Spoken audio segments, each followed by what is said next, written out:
কি পরিমাণ মুসলমানের উপরে কোনো মহিলা তার কাছে 1 ভরি 1.5 ভরি স্বর্ণ আছে, ওই কোরবানির ঈদের দিন, এই 10ই জিলহজ কোরবানির ঈদের 3 দিন তার কাছে ওই সময় স্বর্ণ রৌপ্যর সাথে আরো 10,000 টাকা আছে। বুড়ির ফুতেই আলগা, মা আব্বারে সংসারের যা যা টাকা লাগে তিনি তো দিছি, আমনের লাগে মা 10,000 টাকা 5,000 টাকা আমনের আলগা দিছি, এটি হাবড়াতে কইেন না, আমনি খরচ টরচ করেন রাখেন। এভাবে ফুতে মনে করেন এ বুড়িরে সবসময় টাকা দেয়। বুঝছিনি কথাটা? আমার আম্মা একেবারেই অসুস্থ, কিছু তেমন বুঝেও না, কেমন আমার বাসাতেই এখন আছে, থাকে, খায় দায় সব কিছু, মার কোনো কিছুর দরকারও নাই। কিন্তু আজকে সকালেও নাস্তার আগে দিয়ে দেখি মায় টাকা গনে। আমি বললাম মায়েরই সাইকুদ্দুর গনে চাই, আমি কত চাই দিয়ে 11,000 টাকা, 500 টাকার নোট, সব 22টা নোট, 11,000 টাকা। ওই যে আমি, বড় ভাই, মেজো ভাই, তারা কেউ 500, কেউ 1000, কখনো কখনো দেয় না মারে, তো মাই টাকা এটি জমাইয়া ব্যাগের মধ্যে পড়ে গেছে। কথা বুঝছেন কিনা বলে? এরকম মহিলাদের মধ্যে থাকতে পারে কিনা? অ্যাভেলেবেল আসেনি, মানে আসেনি, মানে আজ থেকে 20 বছর আগে, 30 বছর আগে অন্যরকম ছিল। আগে আমাগো বাপ চাচা দাদারা বেডিতে রাতে স্যারে নাও দিত না। আমি আমার আব্বারে দেখতাম আরেকদিকে ফিরাটে আগনে। কথার কথা, আগে ছিল না, মহিলারা সাহসও করতো না বেড়াইতে টেয়া বসে খবর লইব, হিসাব লইব, বাবা। কেন এখন পুরুষ তার সমস্ত ইনকামের টাকা পয়সা সব হিসাব জমায়ে রাখে হেবুড়ির কাছে। উনি এলেন এটিএম বুথ। এটিএম বুথ বুঝেন না, যেটাতে টেয়া বাইর করে। মহিলার কাছে টাকা থাকে, মহিলার কাছে অ্যাভেলেবেল টাকা থাকে। তাহলে কোনো মহিলার কাছে যদি ওই স্বর্ণরৌপ্য এবং এই যে আলগা টাকা, ওই 3 দিনে 10,000 টাকা 5,000 টাকা আছে ওনার কাছে, 1 বছর মেয়াদি না, ওই 3 দিনের মধ্যে আছে, তাহলে এই দুইটা মিলাইলে ওই যে স্বর্ণ যে আছে ওনার গহনা আর এই টাকাটা, এই দুইটা মিলাইয়া যদি 52.5 ভরি রূপার দাম সমপরিমাণ হয়, এই ধরেন দাম 52,500 বা 55,000 বা 60,000, তাহলে এই মহিলার উপরে আল্লাহর কসম নিঃসন্দেহে কোরবানি। এখন বলেন কি পরিমাণ মহিলার উপরে কোরবানি ওয়াজিব? কথা বলেন না, কি পরিমাণ মহিলাদের উপরে কোরবানি ওয়াজিব বর্তমান সময়? যেই কোনো মহিলার কাছে আপনি স্বর্ণ পাইবেন, বেডির ভ্যানিটি ব্যাগের মধ্যে খুঁজলে 5-10 হাজার টাকা আলগা পড়ে রয়েছে, মানে ফুরানো হয়ে গেছে, টাকাই নেই, খরচ করে না। কি খরচ করবো না, তো কাজ নাই, অন্য কোনো হয়তো দরকার নাই, স্বামী তো সব করতেছে। তাইলে আমি আপনাদের কাছে আজকে এটা বুঝাইতে চাইলাম, আমাদের এই যাকাত, মনে করেন একজন, প্রায় সময় আমি বলি, একজন ফকির ভিক্ষা করে, কি করে? এখন তার কাছে ভিক্ষার টাকা 60,000 টাকা জমছে। এই 60,000 টাকা সে এবছর মে মাসে ওনার কাছে রাখছে আমানত। আমি আমার টাকা দিয়ে আপনার কাছে দিয়ে রাখলাম, আমার লাগলে আমি নিমু, কথার কথা। আচ্ছা, এবার এই লোকটা চলতেছে প্রতিদিন তার ওই ভিক্ষার টাকা দিয়ে, তার তো ডেইলি ইনকাম আছে, এটি দিয়েই তার কি চলে, মনে করেন চলতেছে। তো এই 60,000 টাকা যেমনের টাকা এমনে আগামী বছরে মে মাস পর্যন্ত 1 বছরে এই টাকা উনি আর নেয় নাই, এটা লাগেও নাই হাতের, হাতে তো কি দিয়ে চলে, ডেইলির ভিক্ষার টাকা দিয়ে চলে। এই ভিক্ষু এই 1 বছর যখন পূর্ণ হলো, কিসের উপরে? 60,000 টাকার উপরে। এই বছর আইসা 1 বছর পরে ওই যে 52.5 ভরি রূপার দাম সমপরিমাণ এই টাকার মূল্য কিনা? কথা বলেন না কেন? এই টাকা 60,000 টাকা এখন 52.5 ভরি রূপার দামের তো উপরে না, এবং এটার উপরে 1 বছর হইল কিনা? এই ফকিরের উপরে যাকাত দেওয়া এই বছর এই 60,000 টাকার খরচ। হ্যাঁ, ফরজ। তাহলে আমরা যে মনে করে নিছি জাকাত শুধু বড় লোকে দিতে হয়, এটা কোন কিতাবে রয়েছে? জাকাত বড় লোকের উপরে ফরজ হয়? পৃথিবীর কোন কিতাবে, আসমানের নিচে জমিনের উপরে কথা নাই যে জাকাত বড় লোকের উপরে ফরজ। না, শরীয়ত কর্তৃক একটি নির্দিষ্ট পরিমাণ অর্থ যার কাছে 1 বছর পরিমাণ থাকে তার উপরে জাকাত ফরজ হয়। একজন লোক একবারে গুলশান থাকে, তার বাড়ি গাড়ি আপনার 200 কোটি টাকার মালিক সে, কিন্তু তার ব্যাংকে ঋণ মিন আছে, তার ঋণ আছে, সে 250 কোটি টাকার ঋণ।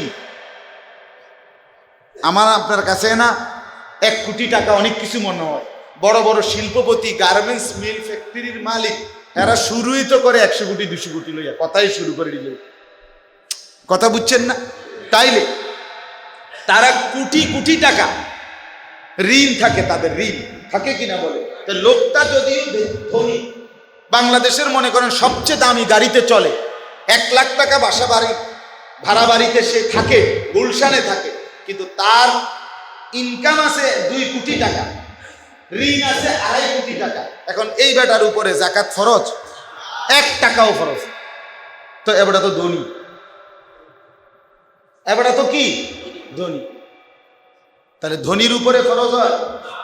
শরীয়ত কর্তৃক নির্ধারিত সম্পদ, শরীয়ত কর্তৃক নির্ধারিত সম্পদ, শরীয়ত কর্তৃক নির্ধারিত নিয়মের মধ্যে পড়লে ওই ব্যক্তির উপরেই কি হয়? জাকাত ফরজ হয়। সেটা ধনী না ফকির ওটা দেখার বিষয়, ওটা দেখার।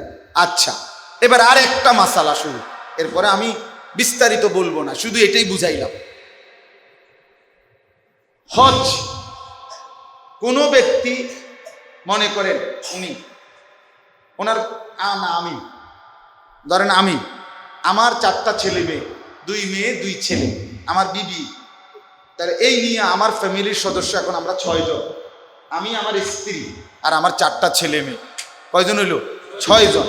এই 6 জনের বাজার খরচ, ঘর ভাড়া, গ্যাস বিদ্যুৎ বিল, ওষুধপত্র, একেবারে মনে করেন ভালোভাবে যদি চলতে হয় 1.5 মাস বা 2 মাস লাগবে। মনে করেন 2 মাসে একেবারে বেশি ধরলাম 2 লাখ টাকা, সাপোজ ধরে নিলাম, এই ফ্যামিলিটা চলতে লাগবে।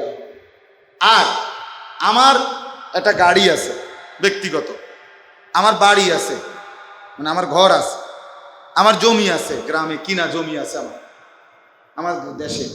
তাইলে আমার যা আছে এই সবগুলো একত্র করলে দাম হিসাব ধরলে সৌদি আরব মক্কায় আল্লাহর ঘরের উদ্দেশ্যে যাওয়া, ওইখানে হজ্জের সময়কালীন থাকা, আবার ফিরে আসা, এই পর্যন্ত যেই টাকাটা লাগে, ধরেন এখন প্যাকেজ মিলাই দিছে 7 লাখ, 6.5 লাখ, 8 লাখ, কথার কথায় এটা একটা হিসাব করে দিছে না। এখন তো বুঝাই যায় কত লাগে, কারণ এটা তো একটা কি করে নেয়, 43 দিনের জন্য 40 দিনের জন্য একটা প্যাকেজ কইরা টাকাটা একসাথে করে কি করে নেয়। তাহলে 7 লাখ এবছর গড়ে 6.5-7 লাখ টাকা করে হাজিরা কি যাচ্ছে, হজে যাচ্ছে। তো এখন এই 7 লাখ আর 2 লাখে কত হইল? আরো 1 লাখ ধরেন না, 10 লক্ষ টাকা। তাহলে আমার যেই সম্পদ আছে এটার হিসাব করে যদি 10 লক্ষ টাকা হয়, আমি এদেরকে সংসারের এদের খরচ দেওয়ার পরে যাওয়া, থাকা, ব্যস্ততা, অস্থিরতা, হুলস্থুল এটা কম হয়। তো এই কারণে আজকের এই মজলিসে অল্প কিছুক্ষণই কথা হবে। আপনাদের কাছে অনুরোধ, বিশেষ করে সবাই মিলে যারাই আমরা বসছি, কম হোক বেশি হোক, এটা নিয়ে কোনো মাথা ব্যথা নাই। তো মনোযোগ, আন্তরিকতা সবার জন্যই জরুরি। বাস্তবিক অর্থে আমারও ভালো হওয়া দরকার, আপনাদেরও দরকার। আর ভালো হওয়ার জন্য, জীবনের সৌন্দর্যের জন্য আল্লাহর কোরআন এবং রসুল্লাহ সাল্লাল্লাহু আলাইহি ওয়াসাল্লামের সুন্নাহ এর চাইতে দামি, সুন্দর, যৌক্তিক, গঠনমূলক কোনো কথা আর কারো কাছে নেই। বেঁচে থাকার সার্থকতা, জীবনের সার্থকতাই হলো আল্লাহ এবং তার রসুলের ডাকে সাড়া দেওয়া। কোরআনুল কারীমের মধ্যে আছে, আল্লাহ তাআলা বলেন, ইয়া আইয়ুহাল্লাযীনা আমানুস্তাজীবু লিল্লাহি ওয়া লির-রাসূলি ইযা দাআকুম লিমা ইউহয়িকুম। এই আয়াতের স্পষ্ট অর্থ হলো, আল্লাহ তাআলা বলেন, হে ঈমানদারগণ, যখনই আল্লাহ এবং তার রসুল তোমাদেরকে ডাকে যে কোনো বিষয়, সাথে সাথেই তোমরা আল্লাহর ডাকে সাড়া দাও, রসুলের ডাকে সাড়া দাও। এরপরে আল্লাহ তাআলা বলেন, যদি আল্লাহ এবং রসুলের ডাকে সাড়া দাও তো কি হবে? লিমা ইউহয়িকুম, তাহলেই তোমরা জীবন পাবে, তাহলেই তোমরা হায়াত পাবে, তাহলেই তোমাদের জীবন মিলবে।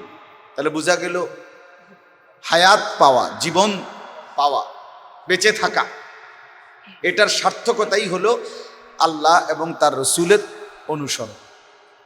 আমার ঢালকানগর শায়েখ, বাংলাদেশের অন্যতম বুজুর্গ কুতুবে আলম হযরত মাওলানা শাহ আব্দুল মতিন বিন হুসাইন হযরত দামাত বারাকাতুহুম বলেন, মূলত মানুষ হিসাবে, মুসলমান হিসাবে সেই জীবিত আছে, হায়াত পেয়েছে যে আল্লাহ এবং তার রসুলের ডাকে সাড়া দিয়েছে, সেই মূলত মানুষ হিসাবে জীবন পেয়েছে, মুসলমান হিসাবে তার বেঁচে থাকা। যদি আল্লাহ এবং তার রসুলের ডাকে সাড়া দিতে না পারে, নামাজের ওয়াক্ত অথচ পড়তে পারল না, রোজার ওয়াক্ত অথচ রাখতে পারল না, তো এই লোকটা মূলত হযরত বলেন, প্রথম কথা হলো সে বেঁচে নাই, সে বেঁচে নাই। আল্লাহ এবং তার রসুলের আনুগত্যবিহীন জীবনকে জীবন বলে না, এটাকে বেঁচে থাকা বলে না, এটাকে হায়াত বলে না, সে মূলত মারাই গেছে। আর যদি বলেন যে না, মারা যায় নাই, আমরা দেখতেছি, সে নাফরমান হইলে কি হইব, সে তো চলতেছে ফিরতেছে, মরে নাই, তো হযরত বলেন হ্যাঁ তাহলে ঠিক আছে, ধরে নিলেন মরে নাই, বেঁচে আছে, তবে এই বেঁচে থাকা একটা প্রাণী হিসাবে জন্তু জানোয়ারের মতো বেঁচে, প্রাণীগুলোও তো বেঁচেই আছে। কি জন্য বেঁচে আছে? গরু, ছাগল, হাঁস, মুরগি, কুকুর, বিড়াল, জন্তু জানোয়ার, খাদ্য, খাবার, ঘুম, পেশাব পায়খানা, নিজেদের যৌন চাহিদা পূরণ করা, এই মনের চাহিদা পূরণ করা, এজন্য ওরা বেঁচে আছে। তো এইটাই যদি আপনি মানুষও করে থাকেন, শুধু এটাই, তো তাহলে আপনার মাঝে আর ওদের মাঝে আর তফাৎ। আর এই বাঁচার, মুসলমানের বাঁচা হলো কিভাবে? এটাও তো এক ধরনের আপনার বেঁচে থাকা, তবে প্রাণীর মতো বেঁচে থাকা। এই জন্য আমি প্রায় বলি যে যেই সমস্ত ছেলে পেলে নিজ বাড়ি মুসলমানের ঘরে ঘুমাইয়াও নামাজ পড়ে না, বাবা মা জীবিত, কোনোদিন ফজরের নামাজ পড়ে না, অথচ মুসলমান, তা আমার কাছে মনে হয় এটাও একটা প্রাণী, এটাও একটা ডোমেস্টিক অ্যানিমেল, মানে গৃহপালিত প্রাণী। ওই গরু ছাগল যেরকম এই বাড়িতে পালে, এই ছাগলরেও এখানে পালে। এই বাড়িতে ছাগল দুই ধরনের, কিছু ছাগল 4 ঠ্যাংওয়ালা, কিছু ছাগল 2 ঠ্যাংওয়ালা, এই ডোমেস্টিক অ্যানিমেল, গৃহপালিত। ঘরে যাকে, গৃহে যেটাকে পালে, এটারই তো গৃহপালিত প্রাণী। এ তো তোমারও তো ঘরেই পালতেছে, তো কাজে তুমিও একজন ডোমেস্টিক অ্যানিমেল। কিন্তু মুসলমান এটাকে বলে না, মুসলমান হিসাবে বেঁচে নাই, মুমিন হিসাবে তার পরিচয় দেওয়ার কোনো সার্থকতাও নাই, কিছুই নাই, কিছুই নাই। যে জীবনে আল্লাহর আনুগত্য নাই, যে জীবনে রাসূলুল্লাহ সাল্লাল্লাহু আলাইহি ওয়াসাল্লামের আনুগত্য নাই, সেটা মানুষ হিসাবে বেঁচে থাকে না। কোরআনুল কারীমে আল্লাহ বলছে, মান আমিলা সালিহাম মিন যাকারিন আও উনসা ওয়া হুয়া মুমিন ফালানুহইয়ান্নাহু হায়াতান তাইয়্যিবা। এই যে স্পষ্ট আয়াত দেখেন ভাইয়া, এদিক সেদিক তাকায়েন, আল্লাহর ওয়াস্তে খামখেয়ালি করলেও সময়টা শেষ হয়ে যাবে, মনোযোগ দিলেও সময়টা শেষ হয়ে যাবে, একদম হাতে গোনা অল্প সময়। আমার আবার বয়ান আছে রসুল্লাবাদ, আমি সেখানে আবার গিয়ে বয়ান করতে হবে ইনশাআল্লাহ, এই জন্য আমি নির্দিষ্ট সময়ই শেষ করে দিতে হবে। তো আল্লাহ তাআলা বলেন, পুরুষ কিংবা নারী, মিন যাকারিন আও উনসা, পুরুষ হোক নারী হোক, যদি 2 জিনিস থাকে, এক ঈমান, দুই আমলে সালেহ, নেক আমল। তো আল্লাহ তাআলা ওয়াদা দিবেন ফালানুহিয়ান্নাহু হায়াতান তাইয়্যিবা, আমি তাকে একটা পবিত্র আরামের জীবন দান করব। তাহলে সেই জীবন পাবে, সে হায়াত পাবে, সে আমি আল্লাহর পক্ষ থেকে হায়াত পাবে, জীবন পাবে, যদি সে ঈমান এবং নেক আমলের উপরে থাকে, পুরুষ হোক আর নারী। এই জন্য বাপ, এই আপনারা আমরাই বুঝেন, বললাম যে ভালো হওয়া আমারও দরকার, আপনাদেরও দরকার। জিন্দিগি মানুষ বানানো আমারও দরকার, আপনারও দরকার। সবাই মানুষ, সবাইকে বলে এই পৃথিবীতে মানুষ উপদেশ দিলেই বলে বাবা মানুষ হও, বলে কি না বলে? বাবা মানুষ হও, মানুষের মতো মানুষ হও, মানুষ হও, এই সবাই তো বলে। কিন্তু মানুষ কিভাবে হয়? মানুষ হয় কিভাবে? শুধুই খাবার, শুধুই ঘুম, শুধুই পেশাব পায়খানা, শুধুই যৌন চাহিদা, লজ্জাস্থানের চাহিদা পূরণ, শুধুই রোজগার, টাকা জমানো, বাজার সদাই, খাট পালং ফার্নিচার, ঘুম, আহার, নিদ্রা, এর পরে শেষ, এই মিলাইয়া সমান সমান। তো এতটুকুরে আপনার মানুষ হওয়া বলে? তো এতটুকু তো জানোয়ারেরও আছে, এটুকু তো গরু ছাগলেরও আছে, জন্তু জানোয়ারেরও আছে। তো মানুষ হলো কোথায়? কি দিয়ে মানুষ হয়? ভাত তরকারি খেলে মানুষ হয়, তো ছাগলে কিছু খায় না? কথা বলেন না কেন? ঘুম যাইলে ঘরের মধ্যে ঘুমাইলে মানুষ হয়। তো প্রত্যেকটা প্রাণীরও তো কোথাও না কোথাও একটা থাকার ঘর আছে, ছোট হোক বড় হোক। ইন্দুরেরও তো একটা গর্ত আছে, পিঁপড়ারও তো একটা গর্ত আছে। তো তো তো কি হলো? বাচ্চা কাচ্চা, সংসার, এইটা তো তো ছাগল গরু এগুলোর বাচ্চা কাচ্চা নাই, তো এদের যৌন চাহিদা পূরণ হচ্ছে না। তো তাহলে মানুষ কোথায় হলো? আলাদা মানুষের বিশেষত্ব কোথায়? এটা বলেন, ইনসাফের সাথে বলেন। এজন্য সবাই তো বলে সন্তানকে মানুষ বানাইতেছে, বাচ্চাগুলোকে মানুষ বানাইতে গিয়া জীবনটা শেষ করছি। কি মানুষ বানাইছেন? কি বুঝাইতে চাচ্ছেন আপনি? বলেন, একজন বাপ বুঝাই বলেন, আপনি কি বুঝছেন? কি বুঝলেন? ওই বেলা এই আলো এটা নামান, মোবাইল এটা বন্ধ করেন মিয়া। হাতে ধরা মোবাইলগুলো নামায় ফেলেন, হাতে ধরে মোবাইল রেকর্ড করেন। এক বিন্দু কথাও আপনি যদি 100 বছরও এই হাতে ধরে ধরে মোবাইল ওয়াজ একটা রেকর্ড করেন, এখানে পৃথিবীর শ্রেষ্ঠ বক্তা না, কাবা শরীফের ইমাম সাহেবেরও আপনার সামনে ওয়াজ করছে, আপনি যেই শুরুতে আছেন এটাই থাকবেন, আপনি কোনো পরিবর্তন হইতেন না, আপনি বেহুয়াদেরই থাকবেন যে হুয়াদের আছে। জিন্দিগি বদলাবে না, জিন্দিগি মোবাইলের মধ্যে ওয়াজ জমবে শুধু। মোবাইলে 1 কোটি ওয়াজও যদি জমে তো কি হবে এতে? কথাটা বলেন না, কি হবে এতে? হ্যাঁ, এরপরে ফায়দা কি? বাংলাদেশের 1 লক্ষ হুজুরের সাথে আপনার একটা একটা ছবি আছে, তো এতে কি হয়েছে? কবর রাজাব মা, এটা ফেরেশতারে জমা দিলেই তো মাশাআল্লাহ, বাপ রে বাপ, তুই তো ছোটখাটো লোক না, হ্যাঁ দামি দামি মানুষ। বাংলাদেশের সব বক্তাদের লগে হের ছবি, হেরে বেহেস্তে দিবে না মানে? আপনার একবার হাসর মাঠে টাঙ্গাইয়া চলবে। এজন্য নিজের পরিবর্তন দরকার। তো যাই হোক, দেখেন বলতেছিলাম আমি, আমরা সবাই চাই নিজ পরিবারকে, নিজের সন্তানদেরকে মানুষ বানাই, কিন্তু মানুষ বানাই কিভাবে এটাও তো জানা দরকার, এটাও তো জানা দরকার। তো আল্লাহ তাআলা কোরআনে বলছে লিমা ইউহীকুম, আল্লাহ এবং তার রাসূলের আহ্বানে যদি সাড়া দাও তাহলে এর মধ্যেই রয়েছে তোমাদের হায়াত, তোমাদের জীবন, তোমাদের বেঁচে থাকা, তোমাদের মানুষ পরিচয়ের সার্থকতা। আল্লাহ বলছেন ঈমান এবং নেক আমল, এই 2 জিনিস দ্বারা পুরুষ হোক নারী হোক আমি তাকে একটা আরামের হায়াত দেব, হায়াত দেব। তো তাইলে আগে তো হায়াত দিছে, নইলে এতে মানুষ মারফাটেতে বাইরিল কেমন? তাহলে ওইটা মূল হায়াত, মূল হায়াত ঈমান আমলের হায়াত, মূল জীবন সেজদাওয়ালা জীবন, মূল জীবন আল্লাহ তাআলার বন্দিগিওয়ালা জীবন। এটাই হায়াত, এটাই জীবন। আল্লাহ তাআলা কোরআনুল কারীমে বলছেন, আল্লাযী খালাকাল মাউতা ওয়াল হায়াতা লিয়াবলুয়াকুম আইয়ুকুম আহসানু আমালা। এই একই কথা। দেখেন, আল্লাহ তাআলা বলেন মৃত্যু আল্লাহই সৃষ্টি করেছেন। কে? ওয়াল হায়াতা, এবং জীবন হায়াত আল্লাহই সৃষ্টি করেন। আল্লাহ বলে কেন করেন? আল্লাহ হায়াত কেন দেন? লিয়াবলুয়াকুম, তোমাদেরকে পরীক্ষা করার জন্য।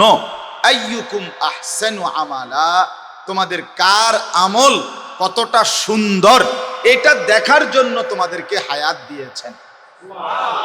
তাইলে তুমি মোবাইল টিপার জন্য হায়াত না, সারা রাত নারীর ছবি দেখার জন্য হায়াত না, শুধুই ইকোনমিক্যাল অ্যানিমেল। আজকে মানুষকে ইউরোপ, আজকে বস্তুবাদিতা, আজকে পুঁজিবাদী, এই ক্যাপিটালিজম অর্থাৎ সম্পদ জমানোর এক অদম্য নেশা, পাগলা নেশা। হালাল হারাম, বৈধ অবৈধ, জায়েজ না জায়েজ, এইটা আমি বুঝি না। টাকা জমানো এটাই আমার জীবনের সার্থকতা, আমার পড়ালেখার সার্থকতা, আমার সমস্ত সার্টিফিকেটের সার্থকতা হইল আমি শুধু টাকা জমাবো। কিছু বৈধ হবে, কিছু অবৈধ হবে, কিছু যৌক্তিক, কিছু অযৌক্তিক। অযৌক্তিক বলছে আমারে পরিষ্কার দোয়া চাইছে, হুজুর চাকরিটা যাতে হয় একটু দোয়া করেন। তা আমি কইলাম যে দোয়া করি আল্লাহ তাআলা যেন আপনার উপরে দয়া করে। তো কোনো অসুবিধা আসেনি? আমি কয় না হুজুর, সামান্য কয়টা টাকা চাইছে, আপনার এই টাকাটা যদি দিতে পারি চাকরিটা হয়ে যাবে। কত? যে 12 লাখ টাকা। তো 12 লাখ টাকা দিলে চাকরিটা হয়ে যাবে। তাই বেতন কত? বেতন হইল 8,500 টাকা। তাহলে আমি বললাম যে বেতন হইল 8,500 টাকা, দিতে হবে 12 লাখ টাকা। তো এই টাকা উঠবে কোন সময়? কেমনে উঠবে? টিআরডি উঠবো কেমনে? হুজুর ওনারা বলছে 1-1.5 বছরের ভিতরে টাকা উঠতে হবে। তা আমি বললাম 8-12 96,000, 8,000 করে বেতন হইলে 12 মাসে তো 96,000, আর আরো 6 মাসের বেতন হইলে তাহলে কত? 6-8 48,000। এনে তো 1.5 লাখ টাকা না হয়? তো 12 লাখের থেকে 1.5 লাখ বেতন হিসেবে আইলে তো বাকি 10.5 লাখ, 1.5 বছরের ভিতরে বাকি 10.5 লাখ টাকা আসবে কই থেকে? এইটার উত্তর হলে এই যে হাসি। মানে আপনারা সবাই বুঝছেন এই আর কি। এটা আর বাংলা করার কিছু নাই, ঠিক না কথাটা? না, এটাকে ঘুষ বলে না এখন। ঘুষ আগে বলতো, এগুলো এখন আর চলে না এসব শব্দ। এখন এটা হলো স্পিড মানি।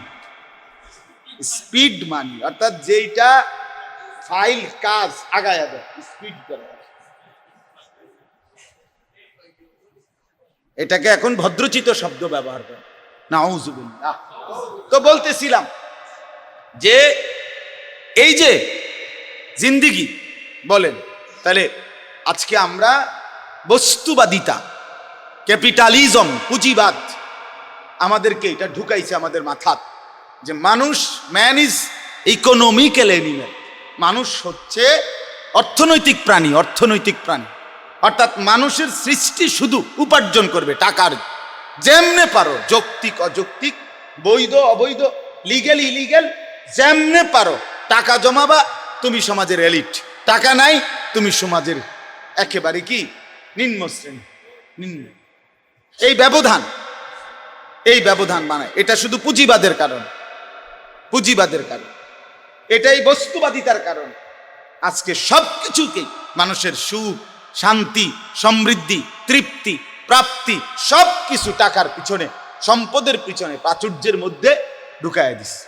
এই পরিমাণ প্রচার, এই পরিমাণ বিজ্ঞাপন, এই পরিমাণ অ্যাড, এই পরিমাণ নায়ক নায়িকার প্রচারণা, এই পরিমাণ ভদ্রবেশী মুখোশধারীদের উন্মাদনা সবাই মিলে প্রতিটা প্রজন্মের প্রতিটা সন্তানের মাথা ঢুকাইছে। তোমার বেঁচে থাকার সার্থকতাই হলো, তোমার সামনে পড়ালেখার উদ্দেশ্যই হলো কতটা বেশি টাকা রোজগার করবা, কোন চাকরিতে, কোন লাইনে, কোন ভাবে গেলে আরো টাকা, আরো টাকা, আরো টাকা। জঙ্গল দিয়া হাইটটা ইটালি ঢুকালা, কি দরকার? ওই টাকা বেশি, ওইটা টাকা বেশি। বুঝেন না কথা? পানির জাহাজে ড্রামের ভিতরে ঢুকিয়া গেছে গা ইটালি, পানির তলে দিয়ে আমেরিকা গেছে। কি জন্য? টাকা। ওইখানে টাকা বেশি আছে। কোন রকমে ক্রিয়া পড়তে আনলে হয়েছে বর্ডারে, এরপরে টাকা। তাহলে এই যে নেশা, এক মানুষ তার নিজের জীবনের মায়া, মাছ পথে প্রতিনিয়ত পত্রিকায় আসে যে মাছ দরিয়ায় জাহাজ কি ডুবে গেছে, পড়ে গেছে, বাংলাদেশি কত মানুষ কত সময় মারা যায়, কিন্তু এরপরও যুবকের নেশা ছুটে না। কারণ তার হইল আমার জীবনের সার্থকতা, বেঁচে থাকি বা মরে থাকি কোনোভাবে যদি পয়সা কামাইতারি তাই তো কামাইলাম, আর মরে গেলে তো মরেই গেলাম। হ্যাঁ, আসছি দুনিয়ায় কামাইয়ের জন্য, না পারলে মরে গেলাম। এই মানসিকতা কিভাবে ঢুকলো আজকে? এই মানসিকতা কিভাবে ঢুকলাম আমরা? এটা কেমনে ঢুকে ফেললাম? ঢুকে আফসোসের ব্যাপার। চিন্তা করে দেখেন, ভেবে দেখেন। এবার এটার আওয়াজ একদম কমায় এলাইছে, এটা খটর খটর করে যে, এই জন্য এটার আওয়াজ এখন একদমই নাই। তো এই জন্য বললাম আমি, মাইক অপারেটর একেবারে হার জমানায় সর্বযুগে এরা থাকে, অধিকাংশই বকলম মানে বোঝে না এমন পুরাটা। যারাই এই মাইকের ব্যবসা করে লোক রাখে একজন বুঝে, আর অবুঝ রাখে 18 জন। বুঝেন না কথাটা? এরপরে হে আইসা যেদিন মাহফিল যখন, ওই সময়টার একবার এটা লারে, ওই বল্টু কতুটি আছে এরম এটি লারা লারি করে, মানে একটা ঘাম বাইয়ে পড়তে আছে। আসলে তো সে কিছুই বোঝে না, এটা জীবনও করতো না। কবে দেখছেন না যেই চেষ্টাটা করছি অল্প লাগিয়ে না সমস্যাটা হয়েছে, ওয়াজ তো শেষ। আজকের আমার সময়টা তো কি হয়ে গেল, শেষ হয়ে গেল। চলেন বাপ, তা আমি আপনাদের কাছে প্রথম এই কথাটা বুঝাইতে চাইলাম। আলহামদুলিল্লাহ অনেক নওজোয়ান ছেলে বসছে, ছেলেদের আয়োজন, অনেক উৎসাহ উদ্দীপনা নিয়ে ছেলেরা আয়োজন করছেন। আমার কথা এটা ভাইয়া, এটা বুঝা উচিত, নিজের আত্মপরিচয় চিনা, এটা বুঝা আসলে আমার কাজটা কি, আমি কি, আমি আসলাম করতে, এটা একটা বুঝা, মানুষের একটা বুঝ থাকা চাই, সুনির্দিষ্ট একটা মানুষের বুঝ থাকতে হয় যে আমি আসলে যাচ্ছি কোন দিকে। আমার এই যে জিন্দিগি, এই জিন্দিগির শেষ। যেমন আমি মনে করি আলহামদুলিল্লাহ ছোটবেলায় প্রাইমারি স্কুল পাশ করে মাদ্রাসায় ঢুকছি, মাদ্রাসার থেকে এখন পড়ালেখা শেষ করে খেদমত করতেছি, শিক্ষকতা, কিছু ওয়াজ নসিহত, 5 ওয়াক্ত নামাজ জামাতের সাথে পড়ার চেষ্টা করতেছি। তো মনে করেন আমার একটা টার্গেট আছে যে আমি যদি কষ্ট করে হইলেও আল্লাহ বিল্লাহ করে নামাজ ঠিকমতো পড়ে হালাল হারামের পার্থক্য মেনে চলতে পারি, তা আমার বিশ্বাস এটা যে আমার এই গন্তব্য আখেরাতে জান্নাত, আল্লাহর দয়া। ঠিক কিনা বলেন না? কিন্তু বাকি আমি আল্লাহর দয়া হয় যেই রাস্তায়, এই রাস্তার পথে চলার চেষ্টা করতেছি। ঠিক কিনা বলেন না? তাহলে আমার একটা গন্তব্য আছে, আমি একটা বুঝ নিয়ে চলতেছি। কিন্তু যে ছেলেটা খোদার 365 দিনে কোনো দিন ফজরের নামাজ পড়ে না, সে কি বুঝে চলতেছে? তুমি যে ছেলেটা মনে করেন সারা দিন রাত মোবাইলে নারীর ছবি দেখে, অশ্লীল দৃশ্য দেখে, তুমি মোট কতজন বেডি তোমার দরকার মনে করে আগাইছো? মানে ফাইসালাটা কতগুলো বেডি তোমার লাগবে, মানে কয়জন? 20 জন না 40 জন না 18 জন? কতগুলো নর্তকী দেখলে তোমার শখ মিটবে, আউশ মিটবে, তুমি জানো না। লোনা পানি দিয়ে তৃষ্ণা মেটে না, এটা একটা মনীষীদের কথা।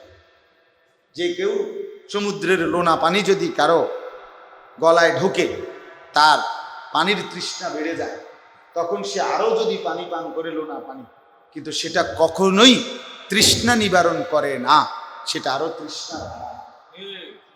কিন্তু পবিত্র পানি, হ্যাঁ মিষ্টি পানি, যেটা পবিত্র পানি, সেটা কিন্তু তৃষ্ণা এক গ্লাসেই মিটে যায়। এই জন্য হারাম হারাম নজর, এই ভিন নারী, অশ্লীল দৃশ্য, অবৈধ কোনো মেয়ের সাথে প্রেম, এটা লোনা পানি, এটা কোনো দিন তৃপ্ত করবে না, বরং তৃষ্ণাই বাড়াবে। এক সময় কুকুর বিড়াল আর শুকর জন্তু জানোয়ার বানায় ছেড়ে দিবে। না চেহারার হদিস, না সাফা সুফার কোনো হদিস আছে, না শরীরের কোমরের কোনো হদিস আছে।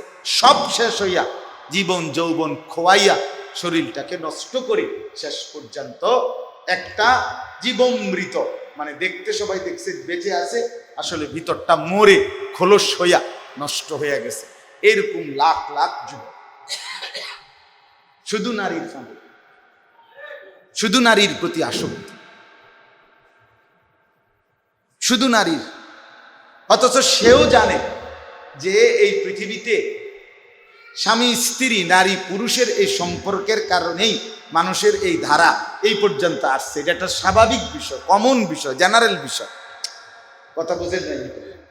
তা কাজেই এই পৃথিবীর এত লক্ষ মানুষ বিয়ে করছে, আল্লাহ তাআলা তাদের জন্য একজন স্ত্রীর ব্যবস্থা করছে, তো আমার জন্য এটা হবে স্বাভাবিক। এইটার জন্য এই আহামরি এত নষ্ট হইয়া যাওয়া আমি বুঝি না, এটা আমার মাথার ধরে না, এটা বুঝেন নাই কথাটা? এটার লেগে এত নষ্ট হয়ে যাইতে যে আমার একারে শরীর, স্বাস্থ্য, সময়, জীবন, যৌবন, কিশোর, তরুণ, এই বয়সটা পুরাটা নারী দেখতে দেখতে, উলঙ্গ ছবি দেখতে দেখতে, অশ্লীল দৃশ্য দেখতে দেখতে, কোনো মেয়ের সাথে হারাম প্রেম করতে করতে শেষ করে দিতে হবে।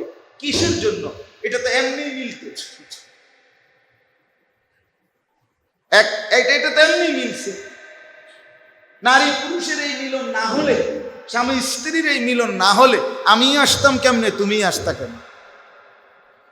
কথা বলেন না কেন? তো এটা তো একটা কমন বিষয়, একদম জেনারেল বিষয়, স্বাভাবিক বিষয়। এটার জন্য নষ্ট হয়ে যাওয়া, এটার জন্য একেবারে পাগলা কুত্তার মতো হয়ে যাওয়া,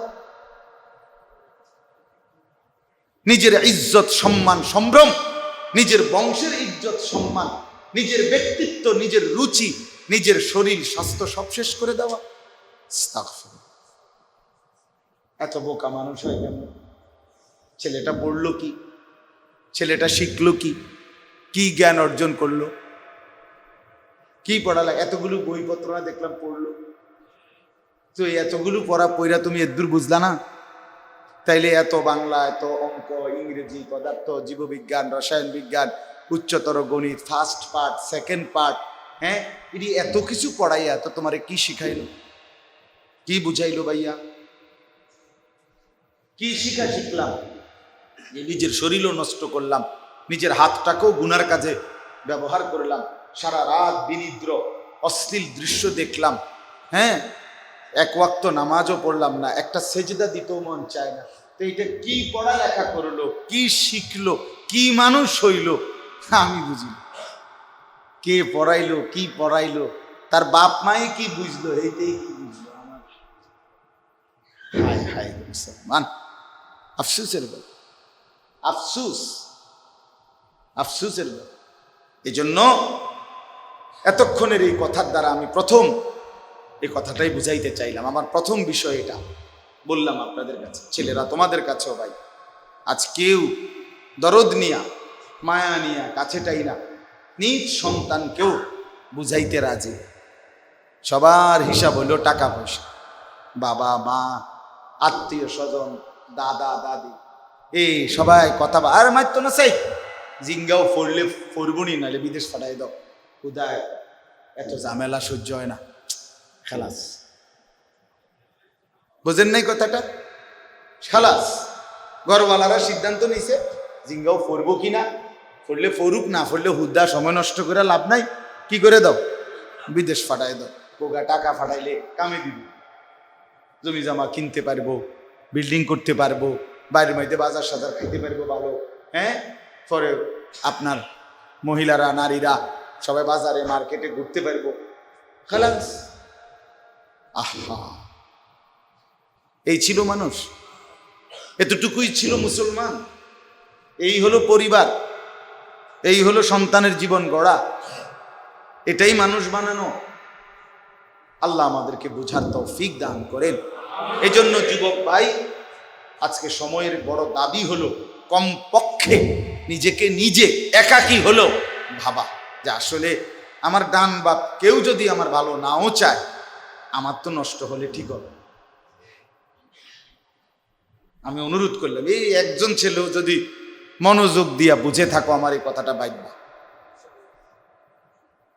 যে আমার কেউ তো আমারে কিছু বলে না, আমি এমন হয়ে গেলাম। এই যে আমি এক ওয়াক্ত নামাজ পড়ি না, কেউ কিছু পায় না।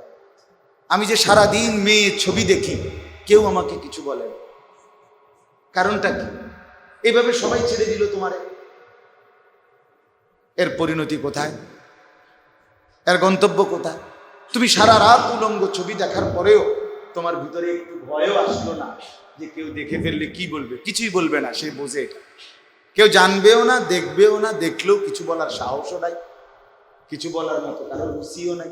তাহলে এই যে তোমাকে সবাই ছেড়ে দিল, ফেলে দিল, আপন মা বাপও ভুলে গেল, এর চাইতে বড় লানত, অভিশাপ আর কি হইতে? বেটা, তোর উপরে এত বড় খোদার গজব আর কি পড়তো? হ্যাঁ, কেউ তোর খোঁজ রাখে না বেটা। তোর চরিত্রহীনতায়, বন্যার পানির মতো চরিত্রহীনতার মধ্যে তুমি ছুটছ। নারী, জিনা, ব্যভিচার, নিজের হাত নষ্ট করা, যা বুঝানোর বুঝছো তো,